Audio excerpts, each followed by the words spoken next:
तो ध्यान से सुनिएगा, बिल्कुल जीरो लेवल से स्टार्ट करूंगा। बिल्कुल नया टॉपिक है कैश फ्लो स्टेटमेंट।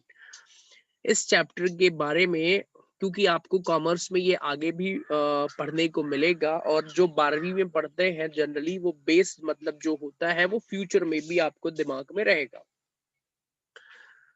तो पहले जो कैश फ्लो स्टेटमेंट होता है उसके बारे में ना दो तरीके हैं पढ़ने के। एक बहुत अच्छा तरीके से पढ़ें इसको हम, और एक है कि बिल्कुल भाई एमपी बोर्ड का तरीका क्या है जो एग्जाम में आता है। सीधा सीधा मैं बिल्कुल क्लियर बात करता हूँ, ठीक है ना। एक अच्छा तरीका है पढ़ने का, बहुत अच्छा तरीका, और एक बेकार तरीका। बेकार तरीका जो है वो एमपी बोर्ड के एग्जाम में आता है, और अच्छा तरीका है वो पेपर ऊपर में नहीं आता। लेकिन पढ़ना है तो आपको कैसे पढ़ना है बताएं, मुझे जल्दी बताएं जी। हाँ जी बोलिए। सर एमपी बोर्ड के उससे। हाँ वेरी गुड। तो मैं गलत चीजें तो पढ़ाता नहीं हूँ, तो भाई जो किताब में है मैं तो सबसे वही पढ़ाऊंगा। तो ना किताब में भी अच्छा वाला तरीका दिया है, ऐसा नहीं है, मतलब the all format and all things is given in your book, सब कुछ दिया हुआ है। लेकिन पेपर में तो ये आता है, मतलब इतनी मेहनत करके जाओ और पेपर में यही आएगा। सुनिए मैं क्या करूंगा, पहले 4 दिन ना टाइम पास करूंगा आपके साथ में। टाइम पास मतलब भाई मैं सारी चीजें पढ़ाऊंगा पहले, बाद में आप मुझे बोलेंगे कि अरे मेरे तो 12वीं में एक पता नहीं कैसे टीचर मिले थे और मुझे अच्छे से पढ़ा नहीं। मैं सब कुछ पढ़ाऊंगा, फिर आखिरी में ना एक क्लास में ये वाला क्वेश्चन करवा दूंगा जो पेपर में आना है। ठीक है, समझ में आ गया मैं क्या बोल रहा हूँ? बोलिए।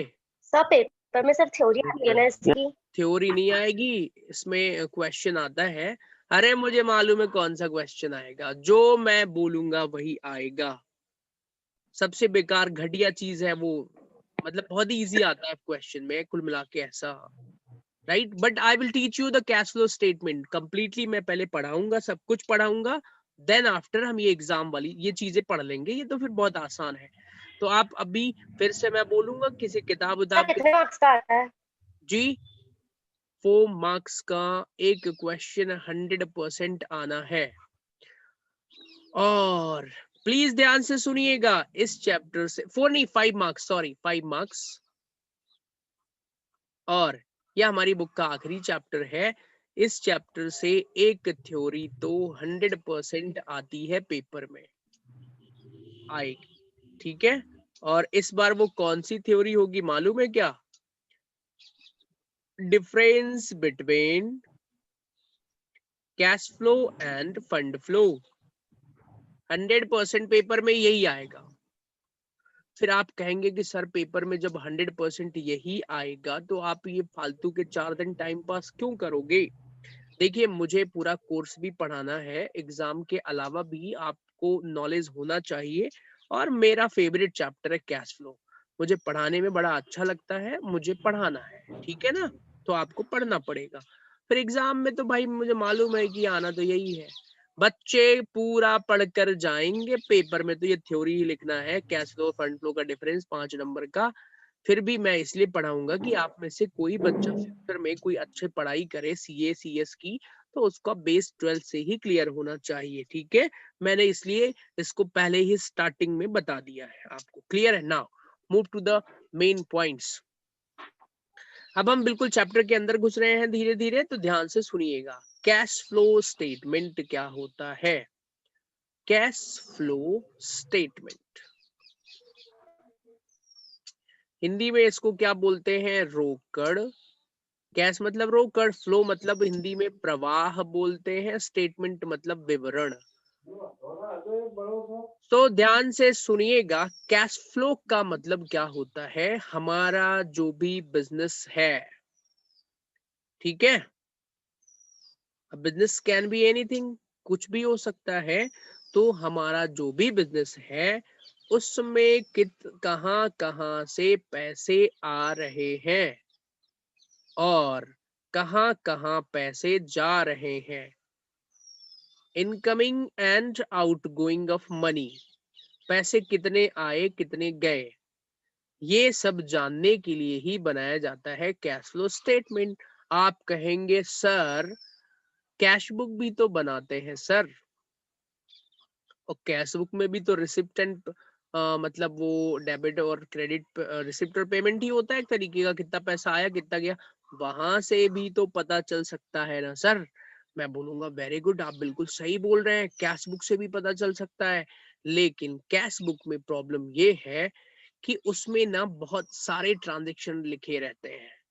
मतलब ना वो जैसे चिल्लर चिल्लर इन द सेंस, मतलब कि उसमें हर एक रुपए का हिसाब लिखा है। अब मुझे थोड़ी ना पता चलेगा, मुझे एक मीटिंग में जाना है, मोदी जी ने बुलाया है मुझे, उन्होंने बोला आओ, क्या मैं कैश बुक लेके जाऊंगा क्या अपनी इतनी मोटी कैश बुक पूरा?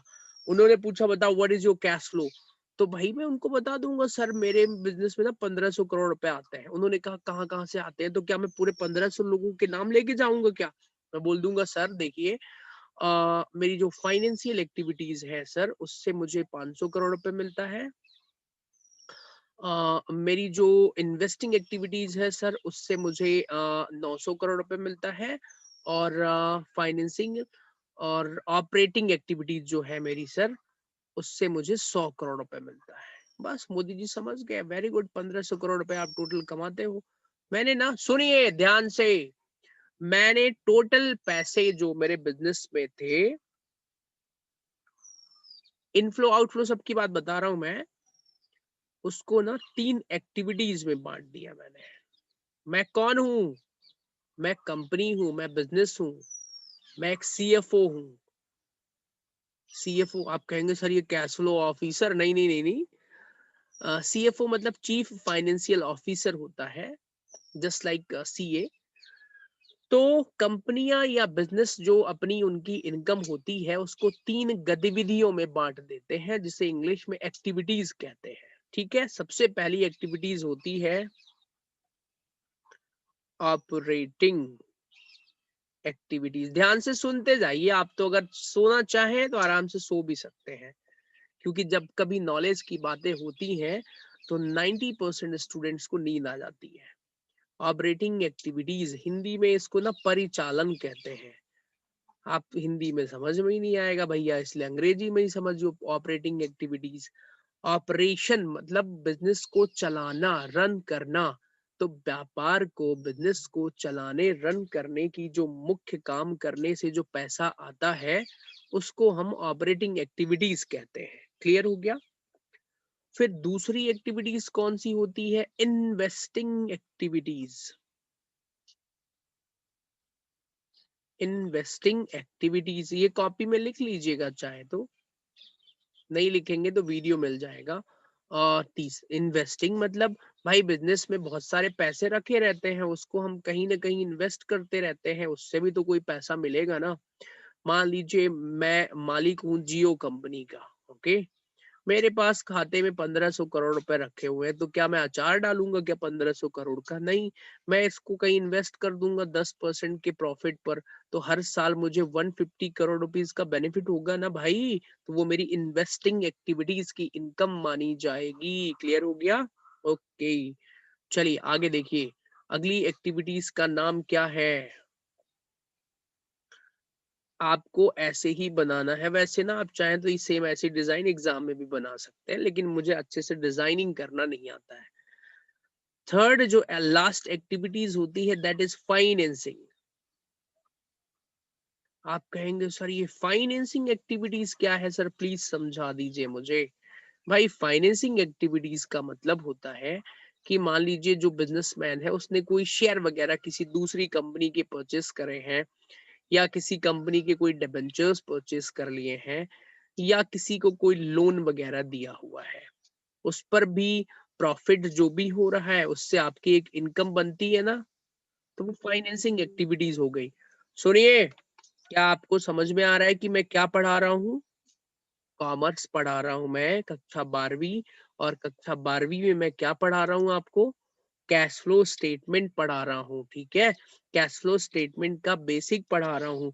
तो आपको अभी तक कितना नॉलेज दिया मैंने? सिर्फ इतना दिया कि किसी भी बिजनेस की जो भी एक्टिविटीज होती हैं जो भी पैसे आते हैं तो हम ये मान के चलेंगे कि वो 3 तरीके की एक्टिविटीज से आते हैं। पहली एक्टिविटीज कौन सी होती है?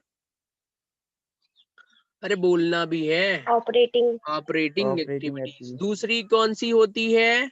Investing investing activity, activities. Activity, और एक्टिविटी, तीसरी कौन सी होती है? Financing financing activities. Financing activity. Clear हो गया आप लोगों को? आई होप नाम याद हो गया होगा। चलिए अब आगे बढ़ते हैं। अब जरा हम बात करते हैं कैश फ्लो स्टेटमेंट जो बनाया जाता है। कैश फ्लो स्टेटमेंट वो 2 मेथड से बनाया जाता है। जो नॉलेज देना है वो तो मैं दे के ही रहूंगा। तो भाई कैश फ्लो स्टेटमेंट ना 2 मेथड से बनाया जाता है। एक होता है डायरेक्ट मेथड और दूसरा होता है इनडायरेक्ट मेथड। ओके, आप कहेंगे सर इसके बारे में प्लीज और बताइए। तो अगर आप बहुत ही ये पहले डायरेक्ट मेथड के बारे में बता दूं, इसके क्वेश्चन इसको सबसे आखिरी में पढ़ेंगे। सर कहेंगे ये कौन सी एक्सप्लेनेशन है भाई, सबसे आखिरी में? अरे वो बहुत आसान है, डोंट वरी। ठीक है ना, इसके 2 क्वेश्चन कराऊंगा मैं। एग्जाम में आने की पॉसिबिलिटी या तो 100% या तो 0%, मतलब कभी आता है कभी नहीं आता। डायरेक्ट मेथड का क्वेश्चन आपको 2 ही कराऊंगा सिर्फ मैं। ठीक है, बहुत आसान होता है क्योंकि ये it is just like a cash book. Okay, indirect method 100% आपके पेपर में या दुनिया में जो भी एग्जाम होते हैं कैश फ्लो आता है। मैं बहुत किस्मत वाला रहा हूँ, मेरे एग्जाम में 2 बार कैश फ्लो का आंसर सही आया। मैंने मेरे बगल में बैठे हुए स्टूडेंट को इतना तेज मुक्का मारा कि वो बेंच से नीचे गिर गया खुशी के मारा, क्योंकि मेरा कैश फ्लो टैली हो गया था 16 नंबर का क्वेश्चन में। और ऊपर वाले के आशीर्वाद से मुझे अकाउंट्स में, जिसे डिस्टिंक्शन कहते हैं आप लोग, मुझे वहां एग्जाम्शन सीए की लैंग्वेज में कहते हैं, एग्जाम्शन आ गई। मैंने बहुत मारा था उसको, बाहर निकलने के बाद भी मारा था, मैं पागल हो गया था खुशी के मारे, क्योंकि एग्जाम में मेरा कैश फ्लो टैली हो गया था सीए के आईपीसीसी एग्जाम में। ओके, तो आप भी अगर 12वीं का पेपर दे रहे हैं और कैश फ्लो का टैली हो जाए तो खूब मारिएगा अपने दोस्तों को, कोई दिक्कत नहीं है, बाद में सब देख लेंगे। Come back to the study. सुनिए, इनडायरेक्ट मेथड ही एग्जाम में पूछी जाती है। अब अकॉर्डिंग टू इनडायरेक्ट मेथड हमें बनाना है सीएफएस, कैश फ्लो स्टेटमेंट। मैंने जो पढ़ाया वो समझ में आ रहा है क्या? मैं हिंदी लैंग्वेज ही बोल रहा हूँ? बोलिए। Yes sir. ओके, चलिए। वैसे मुझे फ्रेंच बोलना भी आता है, लेकिन मैं थोड़ा थोड़ा ही बोल पाता हूँ। मैंने फ्रेंच की क्लासेस ज्वाइन करी थी 2017 में, लेकिन आजकल सब भूल गया है, तो मैं कभी बोलूंगा आप लोगों से। चलिए आइए। तो भाई अभी हमने जो पढ़ा फिर से सुनिए। Cash flow statement, cash flow statement जो है वो 3 तरीके की एक्टिविटीज उसमें होती हैं। पहली ऑपरेटिंग, दूसरी इन्वेस्टिंग, तीसरी financing. Cash flow statement 2 method से बनाया जाता है। एक मेथड होती है डायरेक्ट, दूसरी मेथड होती है इनडायरेक्ट। अभी हम पढ़ने वाले हैं इनडायरेक्ट मेथड। हिंदी मीडियम के जो भी स्टूडेंट हैं ध्यान से सुनिए, मैं आपको एक बात और बता दूं। कैश फ्लो स्टेटमेंट मैंने जब लाइफ में पहली बार पढ़ा तो 12वीं में पढ़ा था, और 12वीं में मुझे कुछ समझ में आया नहीं था। मैंने कहा हटा इसको, फालतू बकवास है। फिर मैं गया बीकॉम सेकेंड ईयर में। बीकॉम सेकेंड ईयर में मेरा दिमाग खुला कि नहीं नहीं, मैं बकवास कैसे। मेरे जो क्लास के बच्चे थे, मतलब बच्चे मतलब मेरे जो दोस्त थे, वो मुझसे ही तो पूछते थे। तो अगर मुझसे नहीं बनेगा तो फिर मेरी इमेज खराब होगी, और इसीलिए मुझे गुस्सा आ गया। फिर मैं गया और मैंने डॉक्टर एस एम शुक्ल की बुक उठाई। मैं सही बता रहा हूँ आपको, सुनिए। डॉक्टर एस एम शुक्ल की बुक उठाई, और बीकॉम सेकेंड ईयर की जो बुक है। और नहीं नहीं, हाँ, मैं ना सॉरी, बीकॉम सेकेंड ईयर की बुक से पढ़ा था, लेकिन when I cleared my CPT exam then, हाँ सॉरी, मैं जब सीए का सीपीटी एग्जाम क्लियर कर लिया था ना, तब मुझे कैश फ्लो पढ़ना था। आईपीसीसी एग्जाम में बहुत खतरनाक आता है। तो फिर मैंने उसको सीखने के लिए बीकॉम सेकेंड ईयर की बुक उठाई, और मैंने खुद सेल्फ, आप कहेंगे सर खुद से भी कोई चीज सीखी जा सकती है? भाई बहुत सब कुछ खुद से ही सीखा जाता है, बाकी तो टीचरों का काम सिर्फ बताना होता है, सीखते तो आप खुद ही हैं। Teacher can explain only, right? फिर मैं बैठा और मैंने फॉर्मेट को रट डाला। रट, सही बता रहा हूं मैं भाई, मैंने फॉर्मेट रट डाला ऐसे ही। फॉर्मेट जब याद हो गया मुझे, तीनों एक्टिविटीज में क्या क्या आता है सब कुछ पढ़ लिया, उसके बाद मैंने उसके क्वेश्चन करना स्टार्ट करे, और जैसे जैसे 4-5 क्वेश्चन बनते गए, कॉन्फिडेंस बिल्डअप होता गया, मैंने 20 क्वेश्चन सॉल्व कर डाले।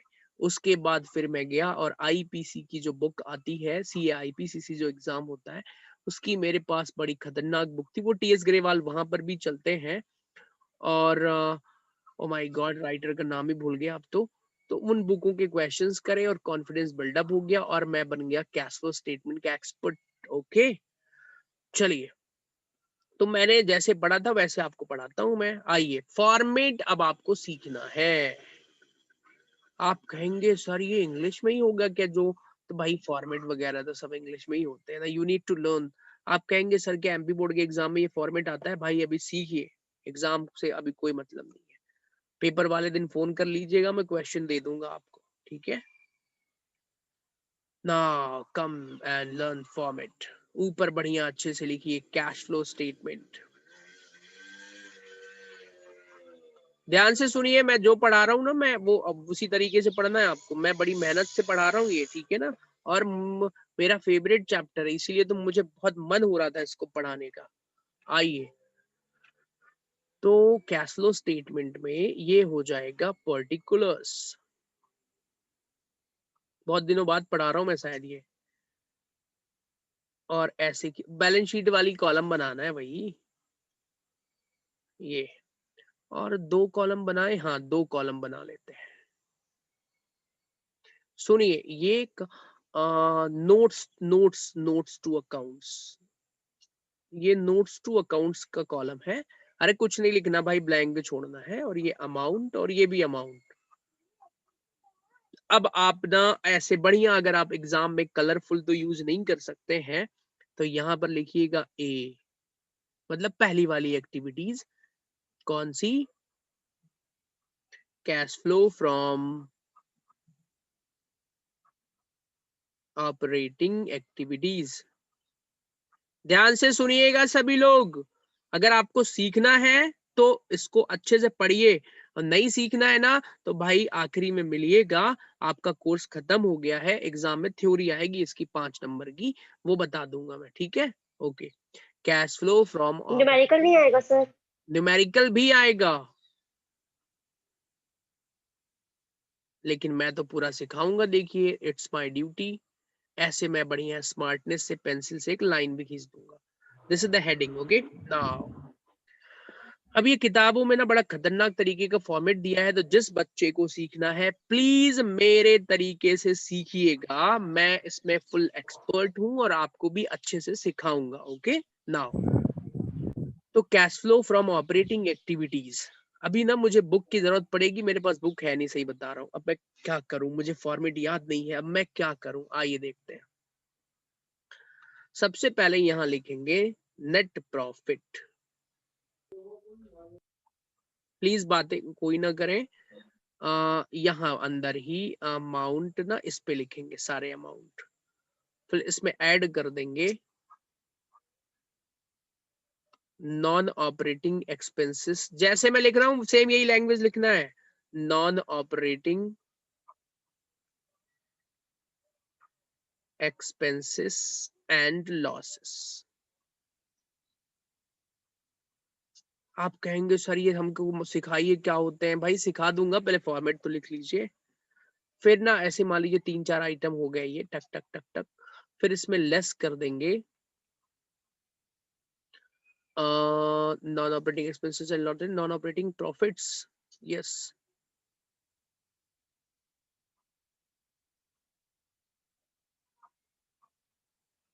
हालांकि ये हर क्वेश्चन में नहीं मिलेगा ये नॉन ऑपरेटिंग प्रॉफिट,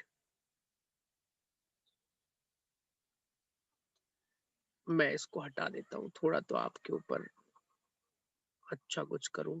ये सुनिए भाई, इन दोनों को ना जोड़ दिया, ऐसे कर दिया टोटल, तो ये आ जाएगा operating profit before working capital changes. हाँ, ऑपरेटिंग प्रॉफिट बिफोर वर्किंग लिखना भी है कॉपी में, वर्किंग कैपिटल चेंजेस। प्लीज इसी लैंग्वेज में लर्न कर लीजिएगा, यू नीड टू लर्न, ये सीखना पड़ेगा। यहाँ पर अमाउंट आ जाएगी, ठीक है। फिर अब भाई ये वर्किंग कैपिटल तो पढ़ा पढ़ा ऐसा लग रहा है। वर्किंग कैपिटल मतलब वही करंट एसेट्स और करंट लायबिलिटीज होता है। अब क्या करें, अब क्या करें? तो यहाँ पे ना हमको वर्किंग कैपिटल का चेंज प्लस और माइनस करना है, ठीक है। तो ये वाली जगह मैं छोड़ देता हूँ प्लीज। तो यहाँ पर सबको प्लस माइनस वाला आइटम लिख दिया, यहाँ आ गए। तो आ जाएगा operating profit before tax paid, ये। फिर इसमें से हम माइनस कर देंगे इनकम टैक्स पेड। आप लोग सोचते होंगे पढ़ाना बड़ा आसान होता है, मैं भी यही सोचता हूँ सीए फाइनल पढ़ाना बड़ा आसान होता है, क्योंकि मैं अभी सीए फाइनल पास नहीं किया ना सेकंड ग्रुप, इसलिए। फर्स्ट ग्रुप तो मैं ही पढ़ा सकता हूँ। चलिए नाउ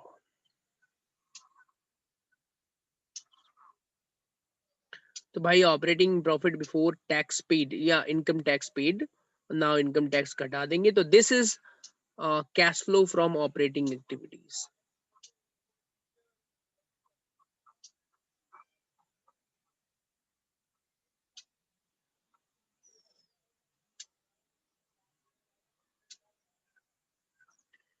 हाँ जी बताएं, क्या मैंने कुछ गलत लिखा है? भाई कितना आसान है, देखिए ना। नेट प्रॉफिट में ना ये नॉन ऑपरेटिंग खर्चों को जोड़ देना है, ये वर्किंग कैपिटल का इफेक्ट देना है, ये मैं लिखवाऊंगा, ये अलग से करवाऊंगा बस। तो आ जाएगा प्रॉफिट बिफोर टैक्स, टैक्स घटा दिया, तो ये नोट कर लिया। Yes sir. सुनिए मैं इसको थोड़ा सा छोटा करता हूँ, और क्योंकि ये फॉर्मेट है तो थोड़ा सा तो बड़ा होगा ही। फिर ना अभी ये पहली वाली एक्टिविटीज थी, 3 एक्टिविटीज होती हैं। आप कहेंगे सर क्या ये 5 नंबर में तीनों एक्टिविटीज का पेपर में आ सकता है? देने को दे सकते हैं, वो पहले 6 नंबर में आता था पूरा कंप्लीट क्वेश्चन, लेकिन आजकल तो मुझे मालूम है कौन सा आना है, डोंट वरी। पहले नंबर का हो गया है, अब हम सेकंड एक्टिविटीज में चलते हैं, बी नंबर की एक्टिविटीज। ये सर फॉर्मेट थोड़ा छोटा कर देना sir.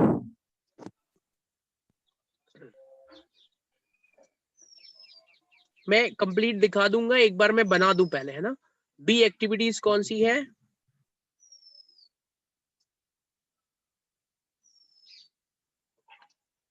Cash flow from investing activity. हाँ जी और इन्वेस्टिंग। और बहुत अच्छी बात यह है कि भाई ना इन्वेस्टिंग का कोई फॉर्मेट नहीं होता ऐसा। सॉरी, इसका ना अमाउंट बाहर लिखेंगे, बाहर सिर्फ 3 अमाउंट आएंगे, ये वाला, ये वाला। सी नंबर की कौन सी एक्टिविटीज है? Cash flow from financing activity. या ये वाला। इन तीनों का प्लस एंड माइनस कर देंगे। नेट कैश इनफ्लो या आउटफ्लो? इनफ्लो या फिर आउटफ्लो, अगर निगेटिव बैलेंस आए तो आउटफ्लो भी हो सकता है। सुनिए, इसमें प्लस कर देंगे opening cash and cash equivalent. आप कहेंगे सर ये कैश इक्विवेलेंट क्या होता है? कैश इक्विवेलेंट मतलब उसके जैसा कोई आइटम, जैसे बैंक हो गया या जो भी हो। यहाँ पर प्लस कर देंगे तो आखिरी का जो बैलेंस आता है ना, वो क्लोजिंग कैश या बैंक का बैलेंस होगा। वैसे एक बात बताओ, ये एमपी बोर्ड में इक्विवेलेंट इक्विवेलेंट कुछ नहीं आता, आप तो सिर्फ ओपनिंग का कैश करिए और क्या। मैं कैश एंड बैंक लिख देता हूँ। सुनिए, आखिरी में जो आंसर आएगा वो आएगा क्लोजिंग कैश एंड बैंक। और सुनिए अच्छी बात ये कि इसका आंसर ना हमें पहले ही पता होता है, क्योंकि closing cash and bank question में ही दिया रहता है। तो ये टैली हो जाएगा और आप खुशी के मारे झूम उठेंगे।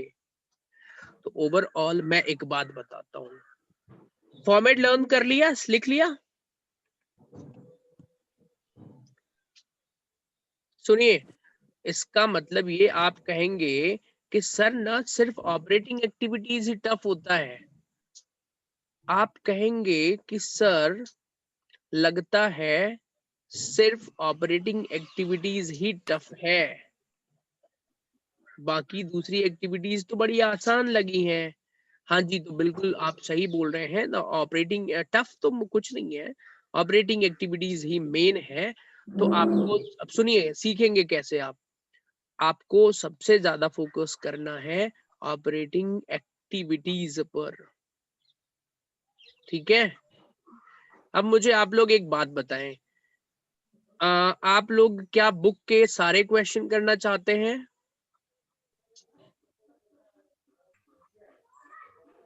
बोलिए। No sir. No sir. या फिर मैं आपको 10 क्वेश्चन करवा दूं, जो एग्जाम में उन्हीं में से आएगा। वैसे तो 4 ही करवाऊंगा, उसी में आएगा, पर 10 तो एटलीस्ट होने चाहिए, है ना? 10 करा दो सर 10 करवा 10। दो। हाँ सुनिए, मैं बता रहा हूँ ना भाई, एमपी बोर्ड के एग्जाम में ना एक क्वेश्चन आता है, बस बस यही वाला आएगा, ये यहाँ लिखा रहेगा। बता रहा हूँ ना मैं कैसे आता है, यहाँ लिखा रहेगा डेटर्स 10,000 12,000, यहाँ कैशेट बैंक टक टक, यहाँ ऐसे ही बस खत्म। 5-6 एसेट दिए हैं और लिखा रहेगा प्रिपेयर कैश फ्लो स्टेटमेंट। यही क्वेश्चन आता है, बस यही आता है। तो इसके लिए बहुत ही आसान है इसको सॉल्व करना। तो मैं 10 सेलेक्टेड क्वेश्चन की पीडीएफ फाइल बना लूंगा और आप लोगों को सॉल्व करवा दूंगा, जो भी प्रोबेबल क्वेश्चन हो सकते हैं। वैसे सुनिए, अगर किसी स्टूडेंट को प्रैक्टिकल में प्रॉब्लम रहती है तो मैं उसको रिकमेंड और सजेस्ट करूंगा कि भाई 2 थ्योरी पढ़ के चले जाना, नहीं 3 पढ़ लो चलो, जिसमें एक तो ये पढ़ना ही है, difference between cash flow end fund flow. अगर पिछले साल आया हो तो भी आएगा। एक और आता है, difference between cash flow and cash budget, और एक कैश बजट और कैश समथिंग समथिंग है। 3-4 गोल्डन थ्योरी है इस चैप्टर की, जो मैं करवाऊंगा ही, उन्हीं में से आ जाएगा। Got it? Any doubt? बोल दीजिए। No sir. अच्छा, तो आप सभी स्टूडेंट्स के लिए मैं एक होमवर्क दे रहा हूँ, and the homework is that you need to learn the basic format of operating activities. यही मेन है, इसी का फॉर्मेट आपको सीखना है सभी को, ठीक है? सो आप सर कैश फ्लो, एक बार सर फॉर्मेट दिखा दीजिए। हाँ मैंने स्क्रीन पर किया है, आप देखिए। सर छोटा कर दो ये फॉर्मेट थोड़ा सर, इसे ओके, स्क्रीनशॉट ले लूं सर।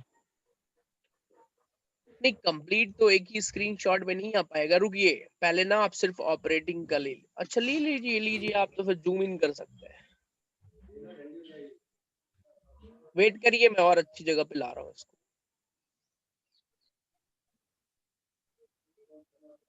Okay, capture. चाहता हूँ हम नहीं पी रहे।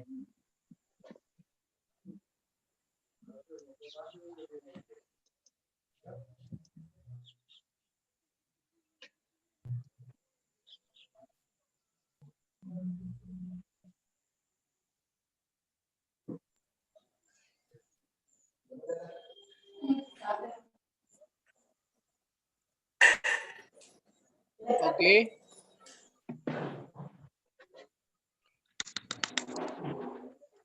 हाँ जी ठीक है। तो आप लोगों के लिए होमवर्क यही है, आप लोगों को कैश फ्लो स्टेटमेंट का बेसिक पढ़कर आना है। बाकी हम कैश फ्लो स्टेटमेंट की अगली क्लास में मिलते हैं कल, ठीक है? Okay, bye bye to all of you, see you in thank tomorrow. You sir. हाँ जी, bye okay bye sir. Okay. Thank you sir. Thank you sir.